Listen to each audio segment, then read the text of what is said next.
je vous propose de parcourir ensemble donc, les étapes de la mise en œuvre de la prévention primaire du risque dans le cadre d'une opération de BTP.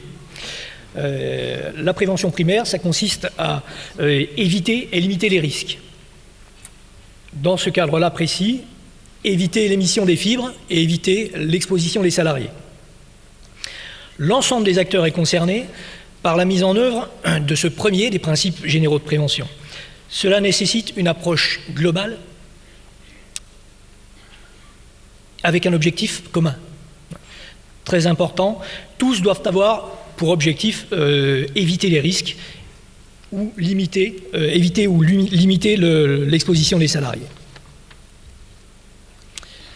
Alors, face à l'amiante, chacun est concerné et chacun joue un rôle dans l'organisation de la prévention. Le donneur d'ordre, parce qu'il va faire réaliser une opération comportant des risques potentiels, il doit connaître l'ampleur des risques, il doit organiser la prévention sur son chantier. L'entreprise, en prenant la commande, elle doit s'interroger sur l'exposition possible des salariés et sur les moyens de les protéger. Les salariés qui interviennent eux-mêmes sur le chantier doivent maîtriser les techniques d'intervention. Le médecin du travail, les équipes pluridisciplinaires, les préventeurs, qui conseillent le salarié et l'entreprise lors du suivi médical ou de la relecture des différents documents envoyés par l'entreprise. Bien, donc nous allons observer en fait les différentes phases et regarder les difficultés qui peuvent se présenter.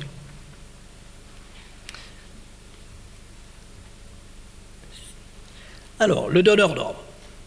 Donc, la première partie de cette démarche, elle est initiée bien sûr par celui qui commande les travaux.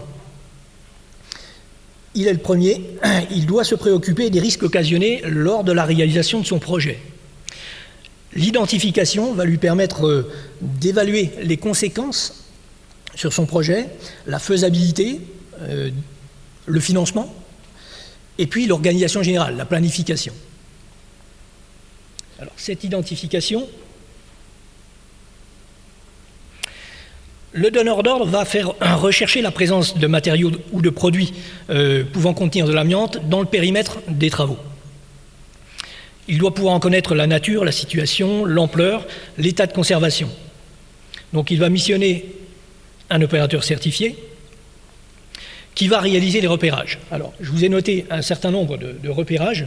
On ne va pas tous les détailler, toutefois, avant-vente, c'est pour informer l'acheteur. Avant démolition, c'est pour la dépollution.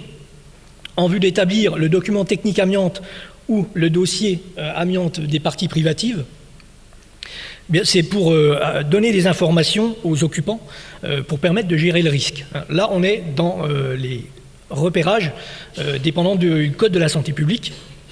Celui qui nous intéresse plus particulièrement dans le cadre de travaux, c'est celui qui relève du Code du travail, qui est sorti la semaine dernière, le repérage avant travaux.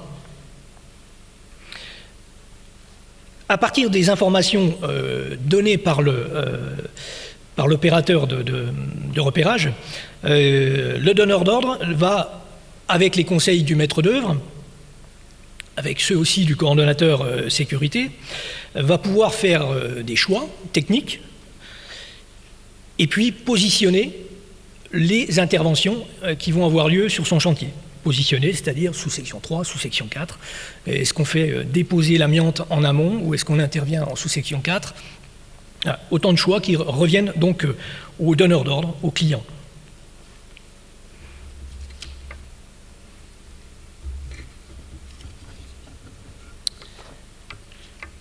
À partir de cette première évaluation, à partir de ces premières données, l'entreprise aussi va devoir évaluer les risques, mettre en œuvre tous les moyens pour réduire au maximum l'exposition des salariés.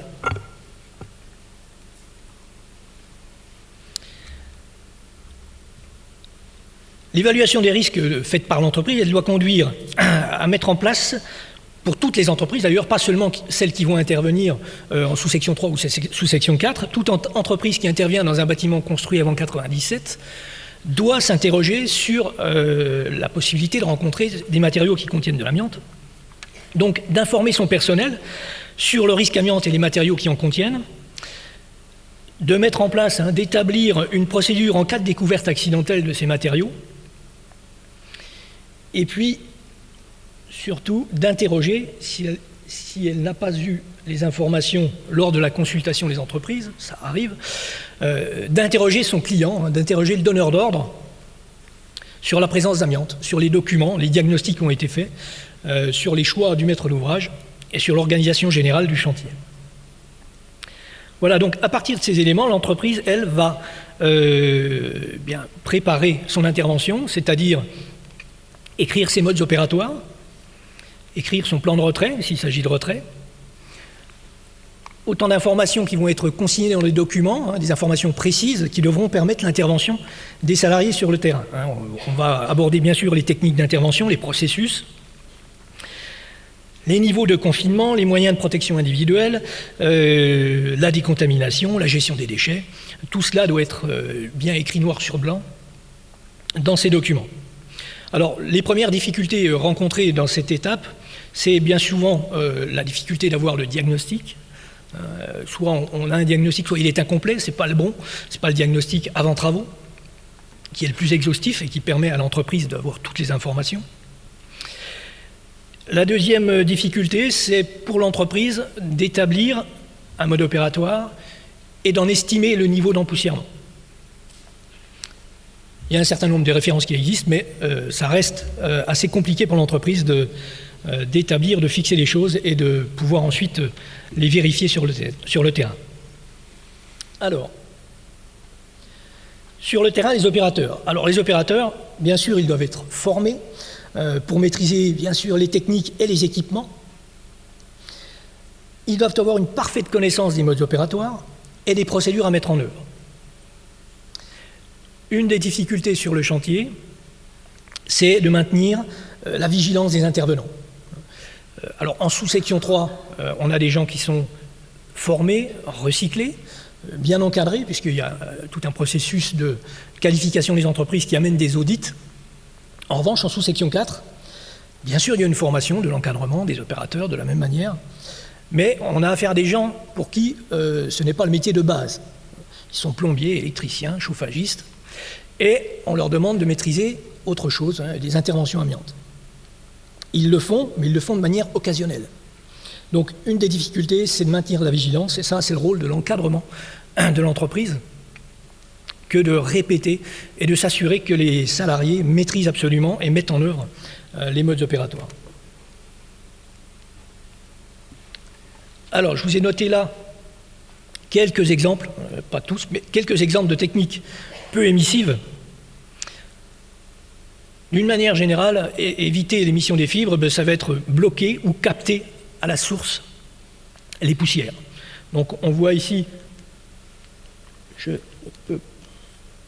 ça ne marche pas. Bref, en haut à gauche, un percement fait dans une poche de gel.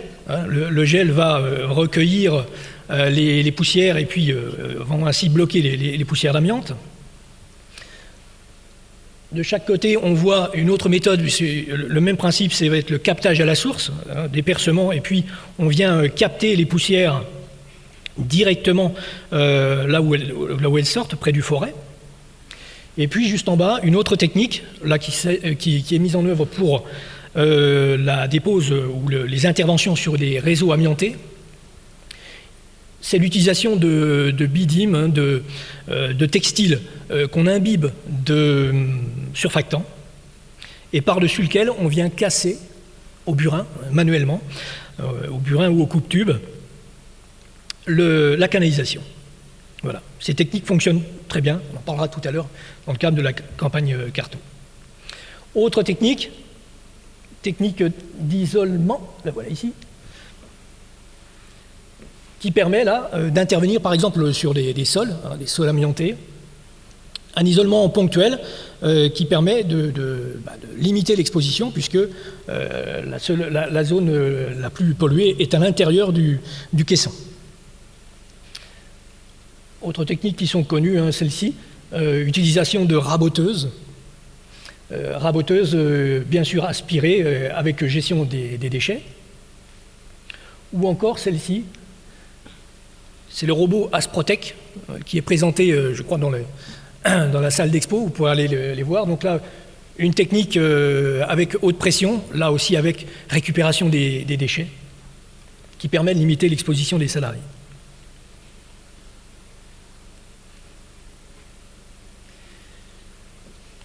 Bien, alors là, c'est plutôt dans le cadre de la campagne Carto. Nous avons fait de la supervision, c'est-à-dire qu'on a accompagné les entreprises qui faisaient des mesures et on s'est aperçu de quelques moyens simples pour améliorer les choses sur le terrain. La première, j'ai parlé tout à l'heure de vigilance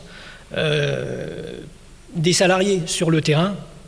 Bien, il y a un moyen très très simple qu'on a mis en œuvre pour que les choses fonctionnent, c'est en fait la simulation, un essai à blanc de l'intervention, juste avant l'intervention sur place. Ça permet aux salariés de s'interroger sur le bon matériel au bon endroit, les sacs à déchets sont disposés au bon endroit, la zone de décontamination est installée au bon endroit, etc. Voilà, 5 minutes avant l'intervention, ça permet de tout caler et ça évite les erreurs de dernière minute. Voilà, donc ça peut être fait par l'encadrement de l'entreprise de manière très très simple. Autre point qui facilite aussi la gestion du matériel, un aspirateur qui a intégré une cassette en fait avec le filtre et les déchets. C'est jetable à chaque opération, ce qui permet de ne pas avoir à gérer un matériel contaminé. C'est important, notamment en sous-section 4. Un autre point, on a parlé ce matin aussi de gestion des déchets. En sous-section 4, c'est primordial. Il y a assez peu de volume de déchets, mais en revanche, c'est une gestion lourde pour les petites entreprises. Donc, il existe aujourd'hui des entreprises qui proposent une prestation de service à partir d'une inscription en ligne et de la commande de sacs à déchets. Eh bien, l'entreprise va, à une date programmée, venir sur le chantier, récupérer et mettre en décharge ou en incinération les déchets récupérés. Pardon. Alors, je reviens à mes acteurs. Le médecin du travail, les équipes pluridisciplinaires aussi interviennent en conseil auprès des salariés, auprès des entreprises, au travers bien sûr du suivi médical, au travers de la relecture des notices de poste, de mode opératoire, des projets d'échantillonnage, du suivi des fiches d'exposition, tout autant de sujets qui seront abordés en fait demain matin, donc j'approfondis pas le sujet.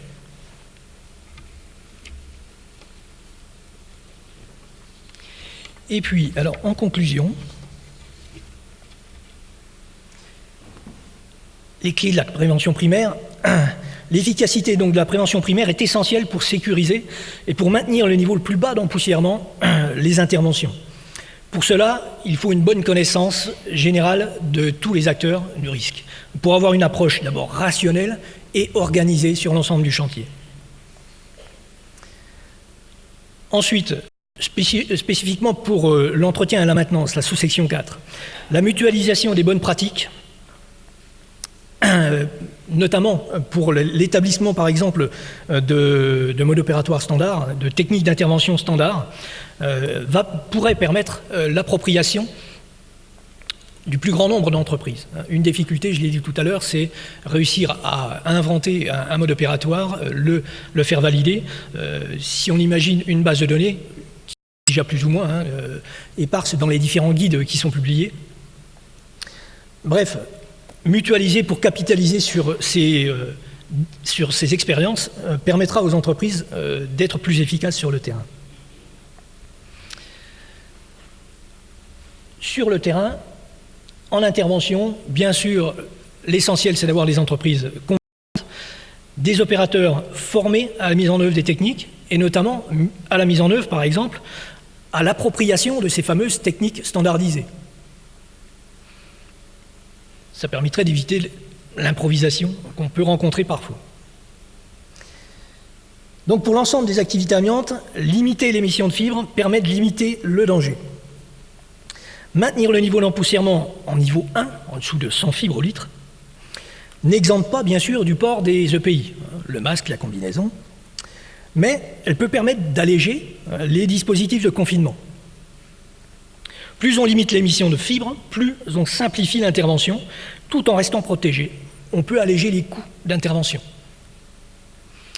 Et les coûts d'intervention, c'est souvent un des freins évoqués par le donneur d'ordre, la première personne dans la chaîne concernant la prévention primaire.